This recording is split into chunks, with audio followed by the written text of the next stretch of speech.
தொடர்ந்து பல பதிவுகள்ல சித்தர்கள் சொன்ன மருந்து முறைகள், உணவு முறைகள பத்தி நம்ம பார்த்துட்டு வரோம். அந்த மாதிரி உணவு முறையில நெறைய பேர் கேட்ட ஒரு சந்தேகத்த தான் இப்போ நம்ம பார்க்க போறோம். என்னன்னா, டாக்டர் எனக்கு இந்த ப்ராப்ளம் இருக்கு. நான் என்ன ஆயில் சமையலுக்கு யூஸ் பண்ணலாம்? எண்ணெய் நெறைய பேருக்கு இருக்கக்கூடிய ஒரு டவுட்டாகவே உடலோட இயக்கத்திற்கு மெட்டபாலிசம் சரியா நடக்கணும்னா, உங்களுக்கு எண்ணெய் சத்து மிக மிக அவசியம். ஸோ நம்ம முன்னோர்கள் வித்துக்களில் இருந்து அத கோல்ட் பிரஸ் முறையில அதுல இருந்து எண்ணெய் சத்த தனியா பிரிச்சு எடுத்து அத நம்ம பயன்படுத்துறோம். ஸோ அந்த திப்பிய கூட நம்ம பிண்ணாக்கு அப்படின்னு சொல்லிட்டு, அதுலயும் நிறைய மருத்துவ குணங்கள் இருக்கு. கால்நடைகளுக்கும் நம்ம பயன்படுத்திட்டு வந்தோம். இந்த எண்ணெய்களை நம்ம என்னைக்கு இதெல்லாம் விட்டுட்டு பியூரா இருக்குங்க, நல்லா கிளியரா இருக்குன்ட்டு ரீஃபைன் ஆயில் பக்கம் திரும்பணுமோ, நம்ம உடல்ல பல நோய்கள் ஏற்பட ஆரம்பிச்சு. அப்படி நம்ம சமையலுக்கு உகந்த எண்ணெய் எது? யார் யார் என்ன பயன்படுத்தலாம்? உண்மையிலே இந்த எண்ணெயெல்லாம் பயன்படுத்தினா வெயிட் கெயின் ஆயிடுமா? இது உண்மையா? அப்படின்றத இந்த பதிவுல உணவு முறையில இருக்கக்கூடிய எண்ணெய்கள் இதெல்லாம் நம்ம பயன்படுத்தலாம் அப்படின்றத நான் சொன்னேன். இதுல நிறைய பேருக்கு பெரும்பாலும் இருக்கக்கூடிய ஒரு டவுட் என்னன்னா, எந்த எண்ணெய் சாப்பிட்டா நமக்கு பேட் கொலஸ்ட்ரால் லெவல் அதிகமாகுது, உடல் எடை அதிகமாகுது அப்படின்னு கேட்டிங்கன்னா,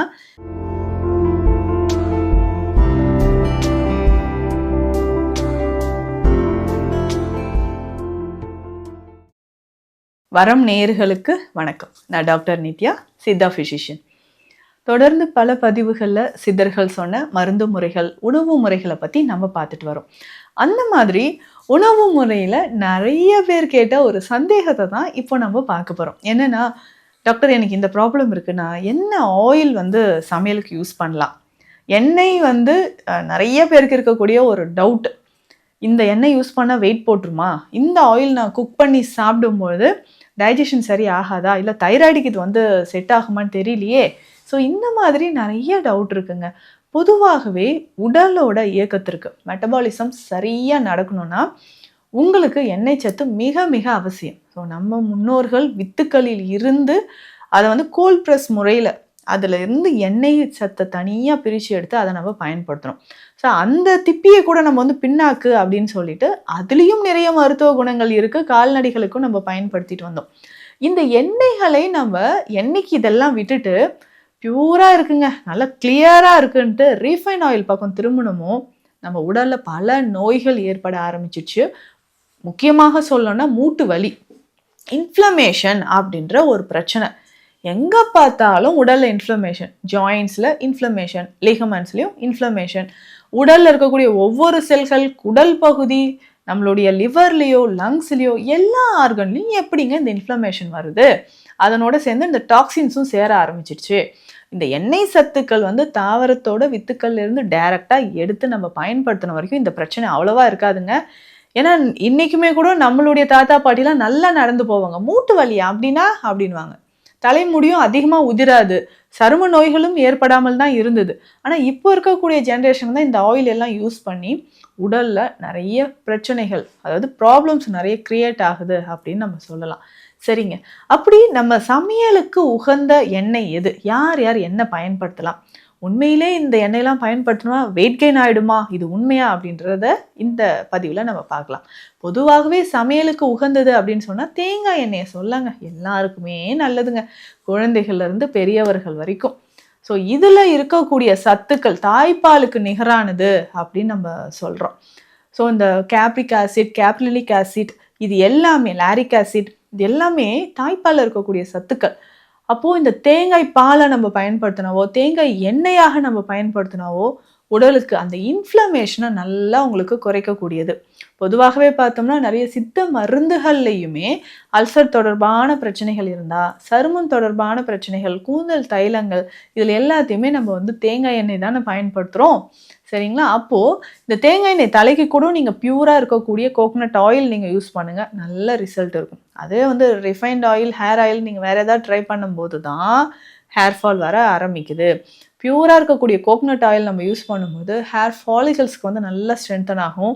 வயிறு பகுதியில் நாட்பட்டு இருக்கக்கூடிய எரிச்சல், வயிறு அசிடிட்டி அப்படின்னு சொல்கிறோம், நெஞ்செரிச்சல், இது எல்லாமே நமக்கு வந்து சரியாகிறதுக்கு கோகனட் ஆயில் ரொம்ப ரொம்ப பெஸ்ட்டுங்க. தாராளமாக நம்ம வந்து சமைச்சு சாப்பிடலாம். இதனால் நமக்கு வந்து வெயிட் கெயின் ஆகிடுமா? கவலையே வேண்டாம், வெயிட் கெயின் ஆகாது. இது வந்து ஒரு குட் கொலஸ்ட்ரால் தான். நம்ம வந்து இந்த ஜங்க் ஃபுட்ஸ் எல்லாம் சாப்பிட்டு தான் வெயிட் கெயின் ஆகிறது, ஃபேட்டி லிவர் வர்றது, இந்த மாதிரி தொந்தரவுகள் இருக்கே தவிர தேங்காய் எண்ணெயை நீங்கள் அளவோடு பயன்படுத்தணும். அதுக்காக தேங்காய் எண்ணெய் நிறைய யூஸ் பண்ணிடக்கூடாது, அளவோடு பயன்படுத்தணும். அடுத்ததாக நல்லெண்ணெய், பேர்லேயே இருக்குது பாருங்கள் நல்லெண்ணெய். பெண்களுக்கு இது ரொம்ப ரொம்ப முக்கியமானதுங்க. சமையலுக்கும் இதை நம்ம பயன்படுத்தலாம். ஸோ நல்லெண்ணெயில் சில விஷயங்கள் நம்ம செய்து சாப்பிடுவோம். நமக்கு தெரிஞ்சது நல்ல முருகலாக தோசையில் நல்லெண்ணெய் விட்டு சாப்பிட்டா நல்லாயிருக்கும், அவ்வளோதான் நமக்கு தெரியும். ஆனால் அதையும் தாண்டி நல்லெண்ணெயில் நிறைய விஷயங்கள் இருக்குது.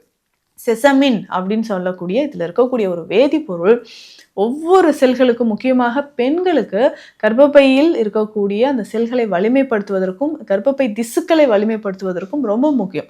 ஸோ இன்றைக்கி இர்ரெகுலர் பீரியட்ஸ் இருக்குது, ஓவுலேஷன் சரியாக நடக்கலை, இன்ஃபெர்டிலிட்டி ப்ராப்ளம் இருக்குது, ஏதோ நம்ம வந்து ட்ரீட்மெண்ட் எடுக்கிறோம், இந்த மாதிரியெல்லாம் நீங்கள் அவதிப்பட்டீங்கன்னா அதற்கு முக்கியமாக நீங்கள் வந்து தாராளமாக நல்லெண்ணெயை பயன்படுத்தலாம். ஸோ அப்போது இது வந்து நம்ம சமையலுக்கோடு சேர்த்தோ இல்லை சாதத்தில் கொஞ்சம் ஒரு ஸ்பூன் அளவு நல்லெண்ணெய் விட்டோ, காலையில் எழுந்திரிச்சோடனே கொஞ்சம் எம்டி ஸ்டொமக்கில் ஒரு ஸ்பூன், ஒரு 5 ml அளவுக்கு நல்லெண்ணெய் எடுக்கிறது, இது எல்லாமே மூட்டுக்கள், ஸோ உடம்புல இருக்கக்கூடிய ஜாயின்ஸ் வந்து நமக்கு நல்லா ஸ்ட்ரென்தன் பண்ணக்கூடியது, வலிமையாக இருக்கும் அப்படின்னு சொல்லலாம். அடுத்தது இதுதாங்க மெயின். இந்த டவுட் தாங்க எல்லாருக்கும் இருக்கும், டாக்டர் நான் கடலை எண்ணெய் யூஸ் பண்ணலாமா அப்படின்னு கேட்பீங்க. இந்த கடலை எண்ணெய் சாப்பிட்டா பிபி கொலஸ்ட்ரால் ரைஸ் ஆகிடுங்க, இது வந்து பேட் கொலஸ்ட்ரால் அப்படின்னு சொல்கிறோம். ஸோ கடலை எண்ணெய் அப்படின்னு சொல்கிறது அவ்வளவு நல்லது, அளவோடு நீங்கள் பயன்படுத்திக்கோங்க.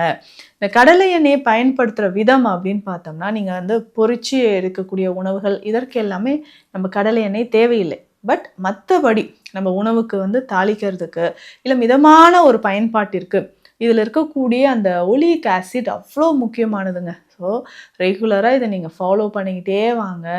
நமக்கு கடலை எண்ணெய்னால பேட் கொலஸ்ட்ரால் அதிகமாகும் அப்படின்றது கிடையாது. பேட் கொலஸ்ட்ரால் எப்பப்பெல்லாம் அதிகமாகுன்றதும் நான் சொல்கிறேன். ஸோ கடலை எண்ணெய் வந்து தேவைக்கேற்ப அளவோடு நம்ம பயன்படுத்திக்கலாம். ஸோ அடுத்தது இந்த விஷயம் நிறைய பேர் கேட்குறீங்க, டாக்டர் இந்த மஸ்டர்ட் ஆயில் கடுகு எண்ணெய் அப்படின்னு சொல்கிறாங்கல்ல, இந்த கடுகு எண்ணெயை நம்ம பயன்படுத்தலாமா? தாராளமாக. இதுலேயுமே வந்து ஆன்டி இன்ஃப்ளமேட்டரி ப்ராப்பர்ட்டி இருக்குது. ஸோ கடுகு எண்ணெய் வந்து அப்பப்போ கொஞ்சம் கொஞ்சமாக நம்ம வந்து யூஸ் பண்ணிக்கலாம். ஸோ ரெகுலராக இல்லைனாலும் அப்பப்போ நம்ம யூஸ் பண்ணிக்கலாம். சிலருக்கு இதனுடைய டேஸ்ட், இதில் செஞ்ச ஃபுட்டோட டேஸ்ட் வந்து டிஃப்ரெண்ட்டாக இருக்கும், எனக்கு பிடிக்கல அப்படின்னு சொல்லுவாங்க. ஆனாலும் இந்த கடுகு எண்ணெயோட பயன்பாடு அப்படின்னு பார்த்தோம்னா மூட்டு வலி, மூட்டு வீக்கம், வாத நீர் சேர்ந்துருக்கு அப்படின்னு சொல்லக்கூடிய தன்மை இருக்கக்கூடிய நபர்களுக்குமே கடுகு எண்ணெய் நமக்கு பயன்படுது. ஸோ இதுவுமே நம்ம வந்து அப்பப்போ தாளிக்கிறதுக்கோ இல்லை மிதமான ஒரு பயன்பாட்டிற்கோ நம்ம கடுகு எண்ணெயை பயன்படுத்தலாம். இப்போ உணவு முறையில் இருக்கக்கூடிய எண்ணெய்கள் இதெல்லாம் நம்ம பயன்படுத்தலாம் அப்படின்றத நான் சொன்னேன். இதில் நிறைய பேருக்கு பெரும்பாலும் இருக்கக்கூடிய ஒரு டவுட் என்னென்னா, எந்த எண்ணெய் சாப்பிட்டா நமக்கு பேட் கொலஸ்ட்ரால் லெவல் அதிகமாகுது, உடல் எடை அதிகமாகுது அப்படின்னு கேட்டிங்கன்னா, நம்ம சாப்பிடக்கூடிய ஜங்க் ஃபுட்ஸ் தாங்க. ஸோ ஜங்க் ஃபுட்ஸ் வந்து நிறைய நம்ம சாப்பிட என்ன ஆகும்னா, உடலில் தேவையில்லாத அசுத்தங்கள் அப்படின்னு சொல்லக்கூடிய டாக்ஸின்ஸ், அதுக்கப்புறம் பார்த்தோம்னா இந்த நச்சு கழிவுகள் வந்து உடலில் சேர ஆரம்பிச்சிடும், ஃபேட் வந்து அங்கங்கே டெபாசிட் ஆகிடும். ஸோ இந்த ஜங்க் ஃபுட்ஸோ இல்லை திரும்ப திரும்ப ரீயூஸ் பண்ண ஆயில், திரும்ப நம்ம வந்து பயன்படுத்தக்கூடிய எண்ணெய், ஒரு வாட்டி நம்ம பயன்படுத்துகிற எண்ணெயில் திரும்ப நம்ம வந்து பொரித்து எடுத்து அந்த உணவை நம்ம சாப்பிட்டுக்கிட்டே இருந்தாலும் பேட் கொலஸ்ட்ரால் அதிகமாகும். நேரம் கடந்து சாப்பிட்றது, அதிகமான இனிப்பு, ஃப்ரக்டோஸ் இருக்கக்கூடிய உணவுகள், ஸோ இதில் வந்து இன்றைக்கி ஸ்வீட்ஸ் தான் நிறைய பேர் நல்லா விரும்பி சாப்பிடுவாங்க. ஸோ அந்த மாதிரி இனிப்புகள் நிறைய சாப்பிட்டிங்கனாலும் உங்களுக்கு பேட் கொலஸ்ட்ரால் லெவல் அதிகமாக வாய்ப்பு இருக்குங்க. அப்போது இந்த மாதிரி பேட் கொலஸ்ட்ரால் அதிகமாகுதுன்னா இதற்கான மருந்துகளும் சித்த மருத்துவத்தில் இருக்குது. பேசிக்காக இந்த பேட் கொலஸ்ட்ரால் இன்றைக்கி இருக்கக்கூடியவங்களுக்கு நம்ம தர மருந்துகள் அப்படின்னு பார்த்தோம்னா மரமஞ்சள் சார்ந்த மருந்துகள் ரொம்ப எஃபெக்டிவாக இருக்கும். ஸோ மரமஞ்சள் சார்ந்த மருந்துகளை நம்ம பயன்படுத்திக்கிட்டே வரோம். ஸோ அதை குடிநீராகவோ இல்லை மாத்திரையாகவோ நம்ம கொடுத்துட்ருக்குறோம். ஸோ அது வந்து பார்த்திங்கன்னா அந்த பேட் கொலஸ்ட்ரால் லெவலை நமக்கு நல்லாவே குறைக்க ஆரம்பிக்குது. ஸோ இந்த மாதிரி நம்ம எந்த எண்ணெய்களை பயன்படுத்தலாம், எந்த எண்ணெய் நீங்கள் யூஸ் பண்ணாலும் கொஞ்சம் வந்து நம்ம அளவோடு நீங்கள் எடுத்துக்கோங்க. அளவுக்கு அதிகமாக எடுக்கிறதும் நமக்கு உடலுக்கு ஆபத்து தான். அப்போது எப்போவுமே ரெகுலராக இந்த எண்ணெய்களை நம்ம தாராளமாக பயன்படுத்தலாம், அளவோடு எடுத்துக்கோங்க.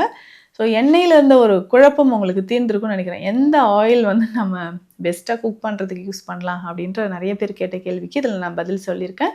மேலும் சித்த மருத்துவம் தொடர்பான மருத்துவ ஆலோசனைகளுக்கு ஸ்க்ரீனில் இருக்கிற நம்பருக்கு காண்டாக்ட் பண்ணுங்கள். நன்றி.